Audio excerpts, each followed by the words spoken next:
दोस्तों, मुगलों ने सैकड़ों सालों तक भारत पे शासन किया है, लेकिन क्या आप जानते हैं कि आखिर मुगलों का हरम क्या था? आखिर क्यों यहाँ की औरतें मर्दों के लिए पागल थी?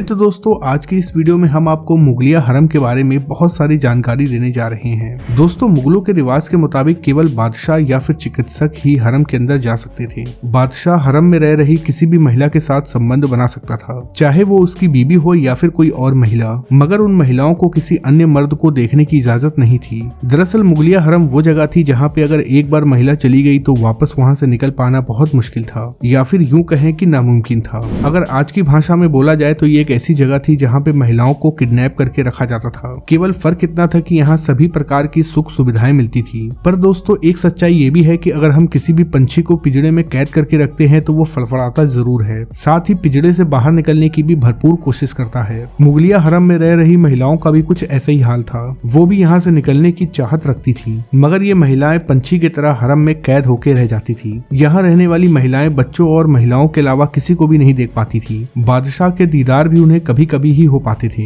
जिसके बाद इन महिलाओं के अंदर किसी अन्य मर्द को देखने की चाहत और बढ़ती जाती। वो कहते हैं ना कि किसी के ऊपर भी हद से ज्यादा पाबंदी नहीं लगानी चाहिए, वरना जिस चीज पे पाबंदी लगाई जाएगी उसे पाने की तलब और भी ज्यादा बढ़ती जाएगी। हरम में रह रही महिलाओं ने भी कुछ ऐसे ही तरीके निकाले मर्दों को देखने और उन्हें छूने का। दरअसल बादशाह के अलावा केवल चिकित्सक ही हरम में जा सकते थे। चिकित्सक जब भी हरम के अंदर जाते थे तो उनके लिए कई सारे कड़े नियम बनाए गए थे। हरम में जाने से पहले चिकित्सक को सिर से पैर तक कपड़ों से ढक दिया जाता था। ये काम हरम में रह रहे हिजड़े यानी कि किन्नर करते थे। इसके बाद ये हिजड़े ही चिकित्सक को बीमार महिला तक ले जाया करते थे। जब तक चिकित्सक महिला को देखता रहता था, हिजड़े वहीं खड़े रहते थे। कई किताबों में तो ये भी लिखा है कि जब भी चिकित्सक महिला का इलाज करने जाते थे तो वहाँ पर्दा हुआ करता था। पर्दे के एक तरफ चिकित्सक और दूसरी तरफ बीमार महिला होती थी। चिकित्सक पर्दे के अंदर से अपना हाथ डालता था, वहीं दूसरी तरफ बीमार महिला अपना हाथ पर्दे के नीचे डालती थी। पर कई बार ऐसा होता था कि ये महिला बीमारी का झूठा नाटक करती थी, और जब भी चिकित्सक अपना हाथ पर्दे के नीचे डालता था तो ये महिलाएं उसका हाथ पकड़ लेती थी और अपने शरीर के गुप्त अंगों से स्पष्ट करवाती थी। जब भी किसी चाहत को दबाया जाता है तो मौका पाते ही वो चाहत बहुत तेजी से ऊपर उठती है। ऐसा कहा जाता है कि इन महिलाओं को किसी भी मर्द को देखने की इजाजत नहीं थी, इसीलिए ये महिला जानबूझ के बीमारी का नाटक करती थी ताकि मर्दों को छूने का मौका मिल सके। चलिए अब हम आपको बताते हैं कि आखिर हरम के अंदर की दुनिया कैसी होती थी। हरम एक ऐसी जगह थी जहाँ पे मुगलों की पत्नियां, उनकी रिश्तेदार और कुछ महिलाएं रहा करती थी। साथ ही यहाँ पे अलग अलग धर्मों की और संस्कृति की महिलाओं को लाके रखा जाता था। हरम के अंदर केवल महिलाएं नहीं रहा करती थी, बल्कि यहाँ बच्चे भी पैदा होते थे और उन बच्चों की परवरिश भी होती थी। हरम के अंदर हर एक सुख सुविधा मौजूद थी। सामान खरीदने के लिए बाजार थे, कपड़े सिलवाने के लिए दर्जी थे, बच्चों की पढ़ाई के लिए स्कूल और मौलाना थे, साथ ही खेलने के लिए मैदान भी थे। यानी कि हरम के अंदर वो सब कुछ था जो कुछ भी यहाँ पे रहने वाले महिलाओं और बच्चों को चाहिए था। केवल यहाँ की महिलाओं को बाहर निकलने की अनुमति नहीं थी। इसके अलावा हरम के अंदर शाही खजाना भी हुआ करता था,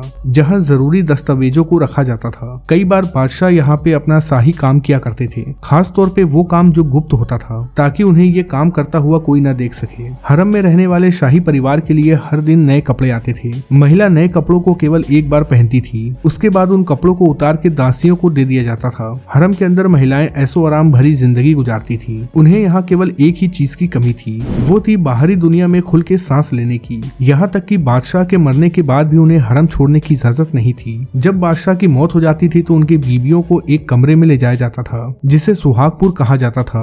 कहा तो ये भी जाता है कि जब भी कोई बादशाह किसी महिला के साथ वक्त बिताना चाहता था तो उस महिला के कमरे को सजाया जाता था। जैसे ही बादशाह कमरे में दाखिल होते तो वहाँ खड़ी दासियां उनके कपड़ों को उतारती थी और उनके शरीर पे चंदन और शीशम का लेप लगाकर मालिश करती थी। वहीं कुछ दासियां रेशम के पंखे से बादशाह के लिए हवा जलती थी, साथ ही गुलाब जल का भी छिड़काव करती थी। कुछ तो ऐसी दासियां भी थी जो बादशाह को शराब का सेवन कराती थी। उसी दौरान जब बादशाह को कोई दासी पसंद आ जाती थी तो वो अपनी बीबी को छोड़ के दासी के साथ रात बिताते थे। इससे ये समझ में आता है कि जो महिला बादशाह को पसंद आती थी उसे यौन सुख मिलता था, और जो पसंद नहीं आती थी उसे पूरी जिंदगी यौन सुख नहीं मिल पाता था।